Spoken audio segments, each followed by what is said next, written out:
C'est l'histoire d'un jeu qui tourne mal. L'histoire d'une fable moderne à peine croyable. L'histoire d'une partie d'échecs entre deux sales mômes et l'État. Échec. Je m'appelle Jean-Luc Chevalier, je suis né en 2002 à l'âge de 28 ans. Je m'appelle Marc-Olivier Leroy, né en 2002 à 28 ans. Nous sommes des personnages virtuels, on n'existe pas. Mais l'État nous a donné des identités et a fait de nous des millionnaires. Jean-Luc Chevalier et Marc-Olivier Leroy ont de quoi se réjouir. Sur leur compte en banque, plus de 3 millions d'euros pour l'un, 5 millions d'euros pour l'autre. Le généreux donateur, le trésor public en personne.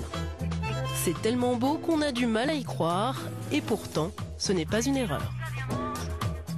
Derrière ces deux richissimes personnages fictifs se cachent deux jeunes potaches prêts à tout pour réussir la farce de leur vie. Écoute.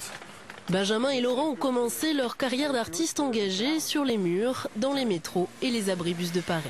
Après tout, il y a bien des affiches pour l'UMP, il y a bien des affiches pour acheter des soutiens-gorge ou des bijoux. Pourquoi il n'y aurait pas des affiches pour que les gens réfléchissent? Oui, disons que c'est toujours distrayant. Et puis c'est la meilleure façon qu'on ait trouvé pour avoir à toucher un maximum de public. Parce que les discussions c'est bien, mais ça finit toujours par endormir. Ne pas s'endormir, dénoncer, alerter, voilà ce qui anime les deux comparses. Benjamin est graphiste, Laurent lui travaille au Trésor public. En 1999, il est même le plus jeune inspecteur des impôts de France. Un des plus brillants aussi. Son évaluation annuelle le décrit d'ailleurs comme un agent sérieux, avec un esprit d'initiative judicieux et une grande conscience professionnelle. Jusqu'au jour où il tombe sur la déclaration fiscale d'un grand architecte proche du pouvoir. Et là, surprise, on retire le dossier à ce fonctionnaire si bien noté. Ce monsieur a fait une déclaration qui m'a un petit peu interpellé. Normal, je vais vous faire mon travail correctement. Et puis on m'a empêché de le faire correctement en me disant que c'était pas la peine, c'était pas à moi de contrôler ce dossier.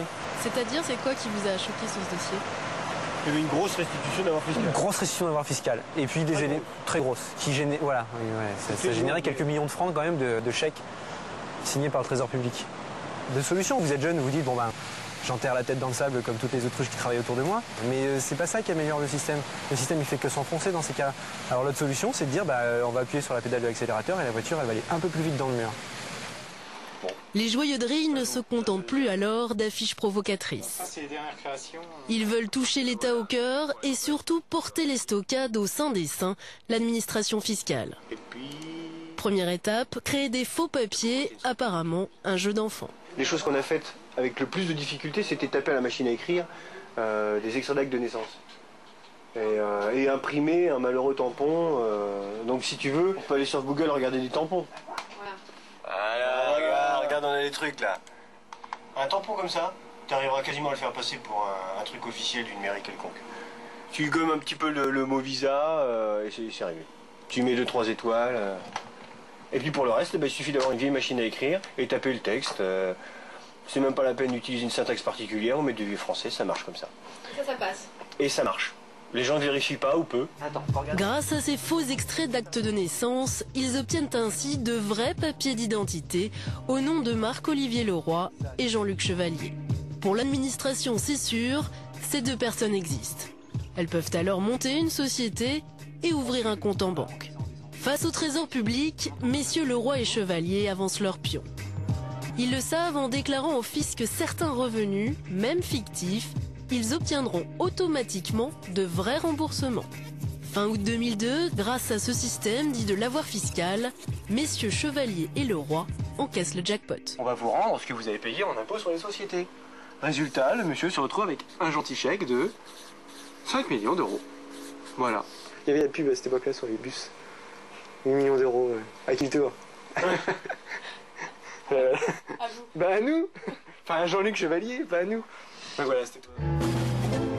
Échec pour l'administration, mais la partie n'est pas finie.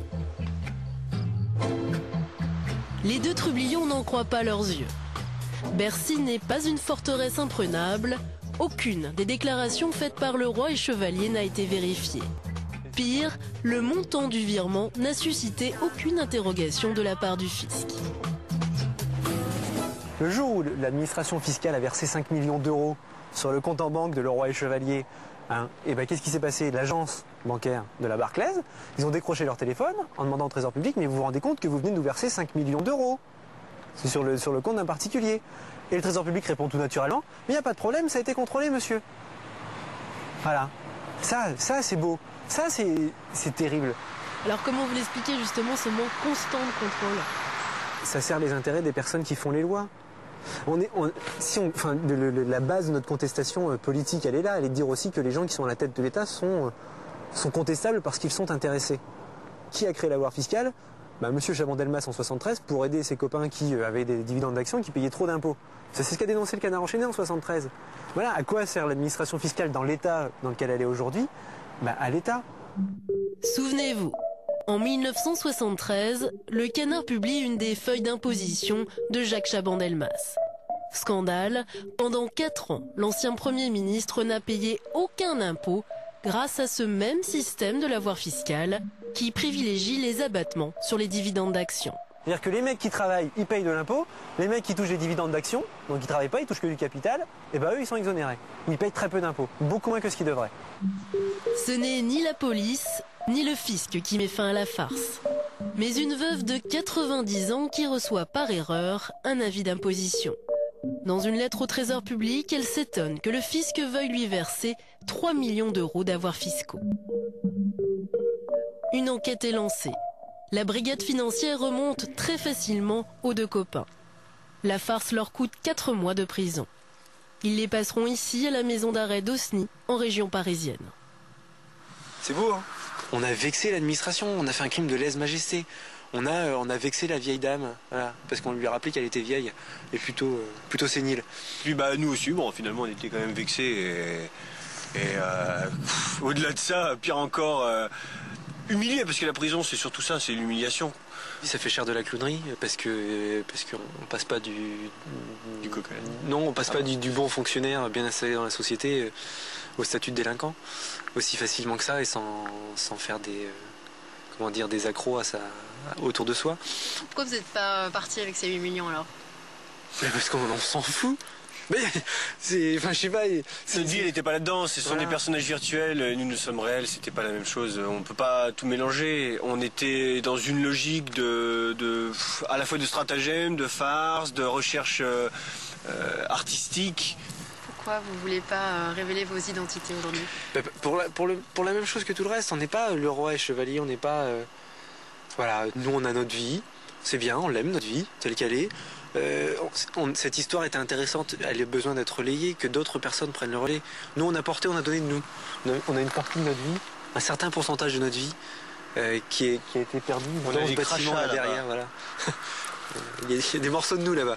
Donc voilà, ça suffit. On a joué une partie d'échecs, on l'a menée, on a fait patte. Non, on a plus perdu que gagné quand même malgré tout. Je suis pas tout à fait d'accord. On a gagné parce qu'effectivement ce qu'on avait à démontrer a été démontré. Et c'est bien. La preuve c'est qu'aujourd'hui des gens en rigolent. Le Trésor public, lui, n'a pas franchement rigolé. On ne badine pas avec le fisc, qui n'a d'ailleurs pas souhaité s'exprimer sur l'affaire. En attendant, le remboursement automatique des avoirs fiscaux a fini par être supprimé en 2004. Mais selon Bercy, rien à voir avec cette histoire.